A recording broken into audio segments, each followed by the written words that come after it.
भाई खालिद परवेज दसो ना इनका फायदा की है, इनू कहंदे की ने जेड़ा तुसी पीछे औजार पाया हुआ है? इनका नाम है हीरो।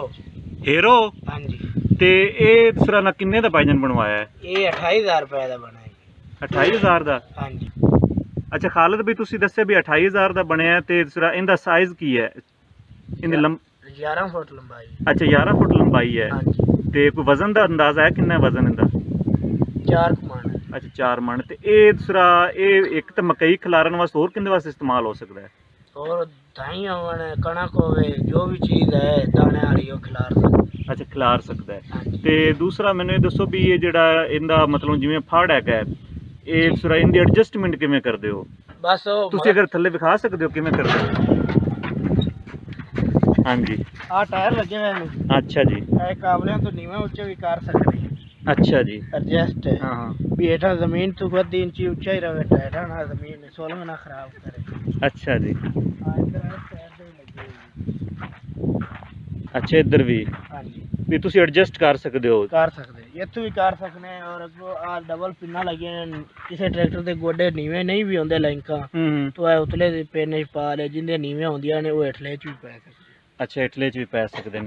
ते दूसरा ये दसो भी ये जेड़ा है ना जदों तुसी चलांदे ने ते ये दूसरा ये थल्ले फर्श नूं लगदा है? नहीं लगता। किन्ना को उच्चा रहिंदा है? एक अद्धी इंची ऊंचा रहता। अद्धी इंची रहते। अच्छा इहदे नाल जेड़ी मक्की वगैरह कोई चीज़ डैमेज तो नहीं हुंदी? नहीं कोई चीज़ डैमेज नहीं हुंदी। नहीं। भाईजान ये जेड़े ना सारे इनदे टायर होना जरूरी ने? हाँ जी टायर होना जरूरी ने भी लीवर हेठा तो हो भी जावे तो हेठा सोलंग से नहीं फाड़े लगते जी। अच्छा अगर टायर ना हो तो फिर सोलंग ते फाड़े लग सकते हाँ हैं। जी ये एडजस्ट ही है भी हेठा जमीन पक्की नहीं खराब नहीं करेगा। अच्छा भाईजान जदों ये औजार नहीं सी उदों फिर किवें मक्की खुश्क करदे सी? उदों भाई पैरां नाल इस तरह ही जेड़ा है ना सारे मक्की विच ही पैर हल करदे ते उस तो इलावा? उस तो इलावा जंदरा जिंदे नाल मिट्टी दे बन्ने पावी देने जमीन विच सही उंदे नाल खिंच लविंदी सी ज्यादातर पैरां नाल ही जेड़ा है चलानी पैंदी। ए हुण किन्ने किल्लियां दी मक्की पई है? ये 12 किलो 12 किल्लियां दी। ते ये हुण तुसीं दिन विच किन्नी दफा फेरोगे इहनूं खुश करने वास्ते? हर घंटे बाद एक फेरी। हर घंटे बाद एक बार फेरा लियाओगे? ठीक हो गया सर। और क्या आपने भी डाला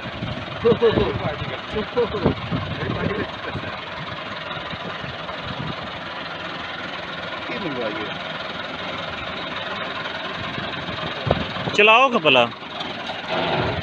खेल